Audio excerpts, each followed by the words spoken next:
Part 1. Whispers from the Depths of the Earth. Deep beneath the wild Amazon rainforest, where even sunlight fears to reach, there exists a place that makes not only archaeologists but also powerful governments tread carefully. Teos Cave in Ecuador. This is where intricately carved metal plates, covered in mysterious symbols yet to be deciphered, coexist with artifacts that seem to belong to no known civilization. What secrets lie here that compel the Vatican, the CIA, and royal families to send secret expeditions, only to bury the results? That is a mystery about to unfold. The story begins in 1972 when Erich von Däniken's book Chariots of the Gods was published, immediately shocking the world. The book revealed evidence pointing to a cosmic battle among extraterrestrial gods, with the defeated side retreating and settling on Earth.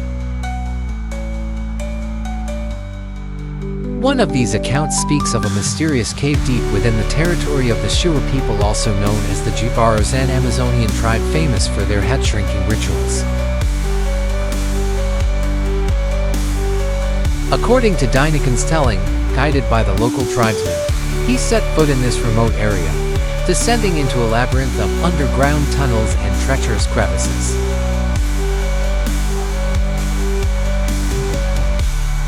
Even the locals, though familiar with the terrain, confessed they did not truly know what waited within.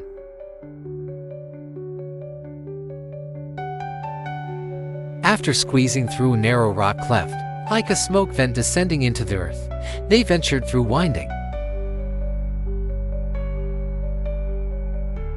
pitch-black corridors inhabited by Walbert's creatures revered by the ancient Warani people as messengers from the land of the dead. The air was thick with the stench of guano, and the damp stones made every step perilous. The expedition required a combination of hiking, canoeing along the Santiago River, and climbing steep jungle slopes.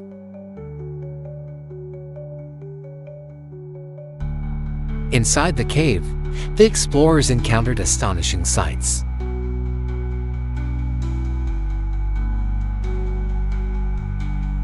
In one section, they found the skeletal remains of giants over 2 meters tall, their bodies covered in gold leaf, with hands bearing only 4 fingers.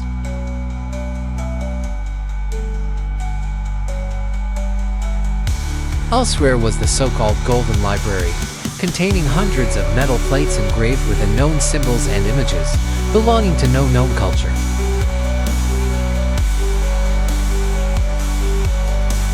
Strangely, these markings resembled cuneiform from Assyria and Babylon, raising the question: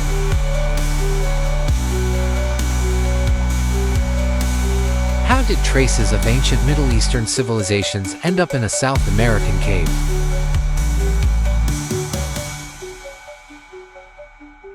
Venturing deeper, they discovered a chamber resembling an auditorium, with seats fashioned from a material neither stone, wood, nor metal, its texture resembling synthetic plastic, beyond ancient technology.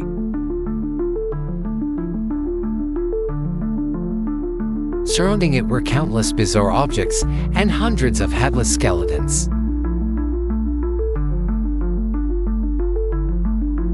Däniken claimed he personally stepped into this enigmatic cave, exploring every corner, guided by the man credited as the first to discover it. One more reach.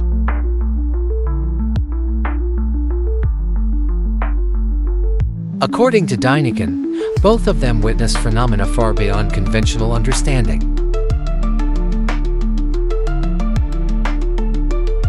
But for safety reasons and the sensitive nature of the find, Däniken refused to reveal the cave's exact location.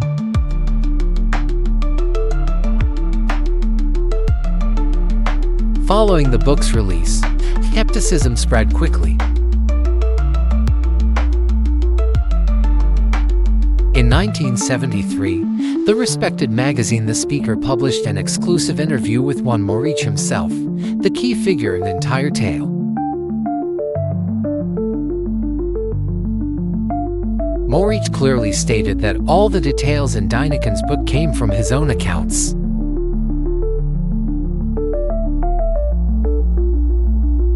He explained that Dyneken had promised him funding for an expedition, but in the end, no support was provided.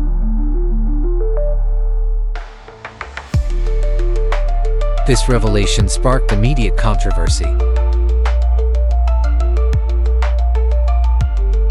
Yet significantly, while Maurice discredited Dynaken's participation in the expedition, he never denied the cave's existence. That silence raised even more questions.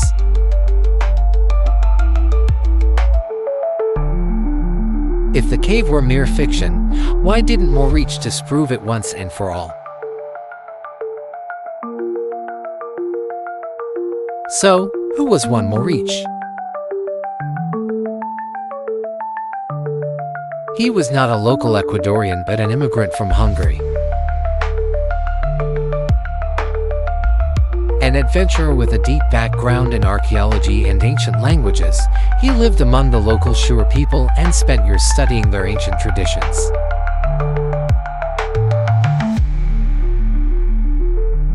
During his studies, he noticed an eerie similarity between the Shure language and the Magyar tongue of his homeland, hinting at an ancient link between cultures separated by half the world.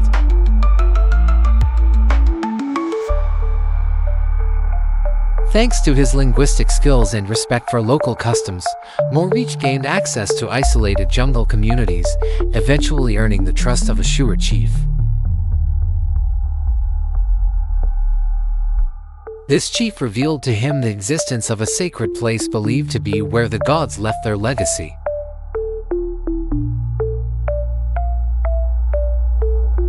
Upon entering the cave, Maurice was overwhelmed by its scale and mystery. Deep inside, the explorers discovered bundles of torches prepared by the locals, and with their help and handcrafted ropes. The group descended into secret corridors seemingly designed only for the chosen.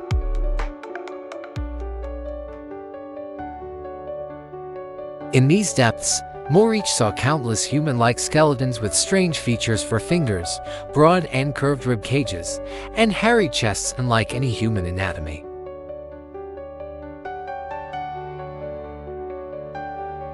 There were also enormous metal plates made of gold, copper, and unidentified alloys.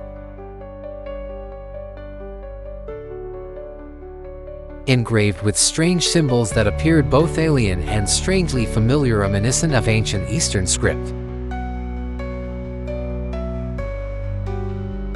Maurice, drawing from his deep knowledge of ancient languages, believed he had found a writing system completely unknown to humanity, so ancient its origins and dating were beyond determination.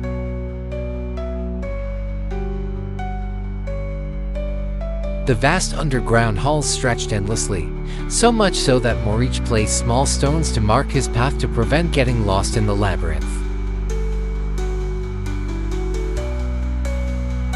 When the survey ended, the Shure chief insisted that what they had seen must remain secret.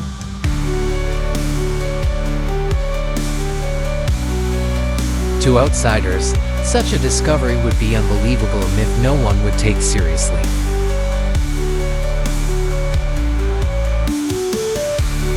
This experience convinced Maurice that this was once the home of an ancient civilization. The treasure, or rather, the ancient library was a preserved memory of a long-lost race from Earth's distant past. But how could he study it further? The jungle was remote and hostile, inaccessible without specialized teams and modern equipment.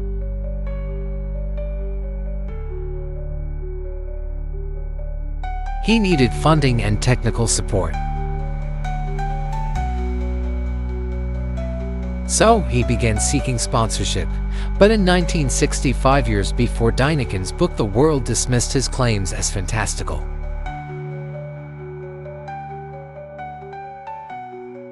Some scholars even mocked him, calling him a fraud.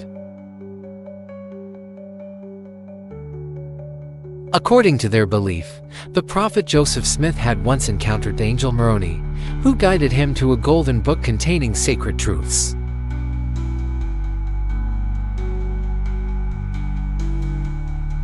Coincidentally, near the Teos cave, there was a village called Moroni bearing a striking resemblance to Moroni's name.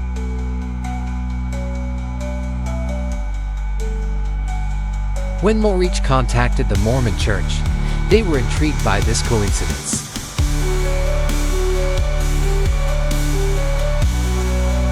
Mormon expedition to Teos Cave was soon organized, its official purpose to search for the sacred Book of Gold.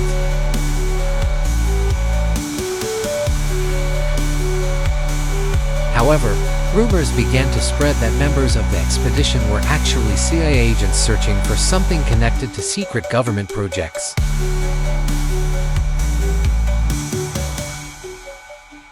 Notably, this region had also been surveyed by Nazi intelligence during 1936, 1939, and 1940 for similar mysterious purposes.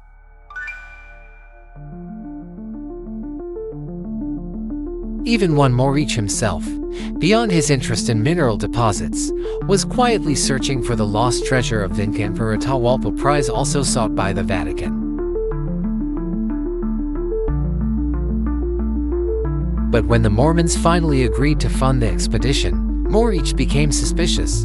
High-ranking church officials traveled to Ecuador.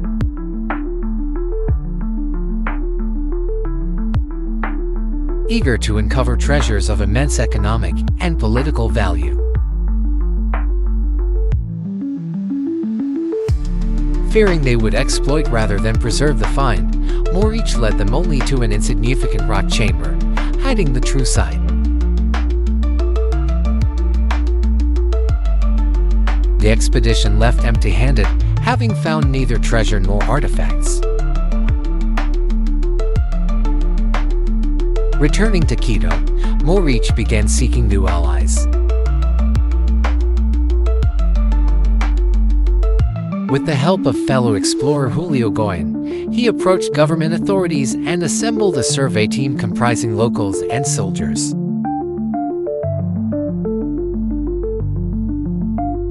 Including a man named Jan Perez, who knew every dangerous corner of the region. Though the team was small, they ventured into the cave and reached the treasure chamber.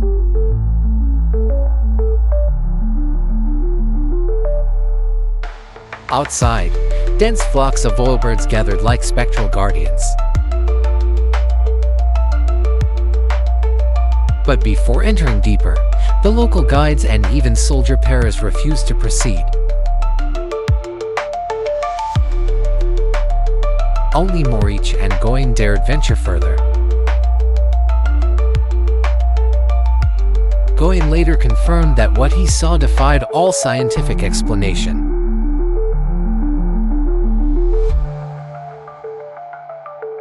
Thus, the true heart of Teos Cave remained hidden, a place untouched by modern civilization, where the past and the impossible intertwined in darkness.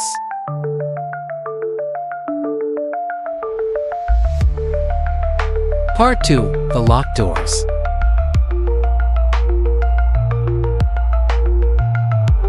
After the terrifying discoveries made in the first part of Teos Cave, the exploration team realized they had not just entered a strange place but had opened a door to a hidden world, long forgotten.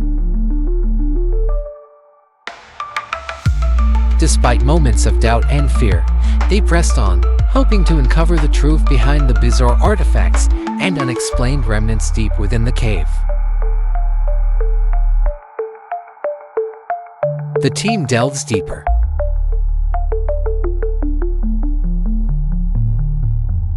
Leading the expedition was Morich, who felt an uncanny pull from the depths of the earth. He was certain that if they continued exploring, they would find invaluable clues about an ancient civilization, the origins of these strange objects, and the secrets never meant to be revealed.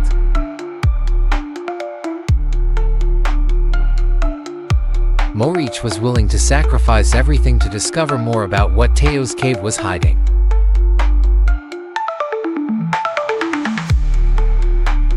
Not long after stepping past a fragile stone wall, the team entered a colossal chamber, larger than any they had encountered before.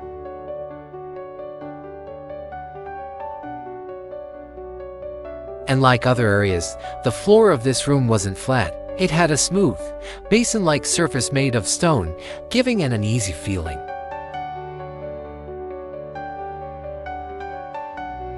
Shadows seemed to dance across the walls, as if the room were shifting with each moment. The only light came from their flickering torches, casting eerie reflections on the stone.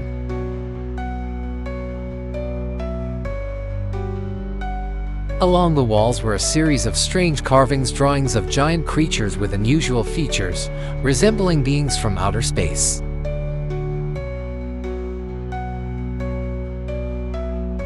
These depictions were unlike any culture known to humanity.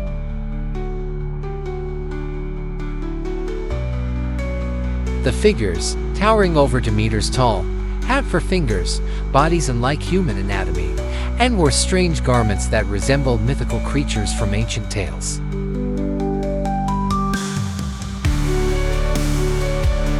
The ancient machine's presence.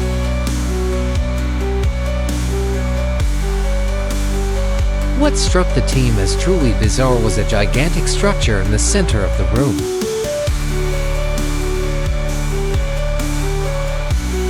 It was a machine, its shape resembling a massive door built from metal and stone, and like any machine they had ever encountered. The structure was adorned with complex symbols, many parts of it operating with mechanisms that seemed to defy understanding.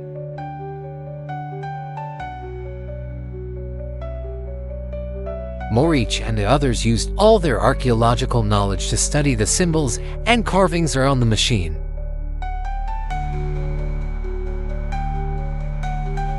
These markings, according to Maurice, were not from any known civilization.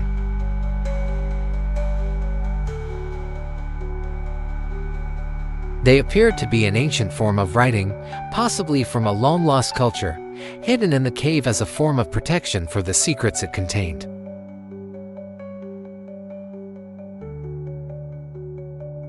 They realized that the machine could be activated by a cryptic set of symbols, similar to a code that only those with understanding could decipher.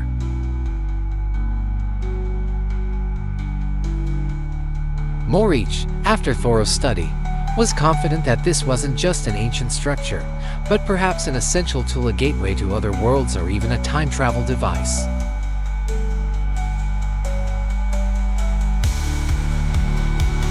The mystery of the final door.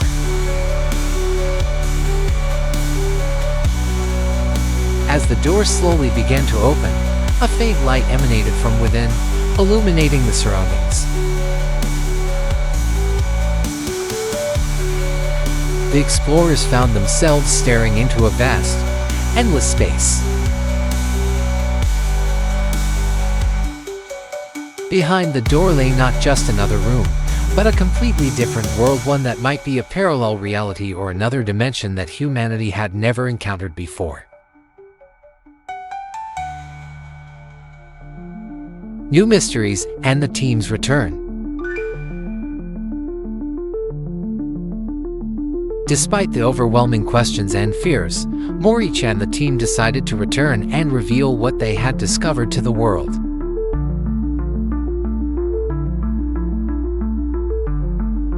However, what they brought back was not an easily believable story.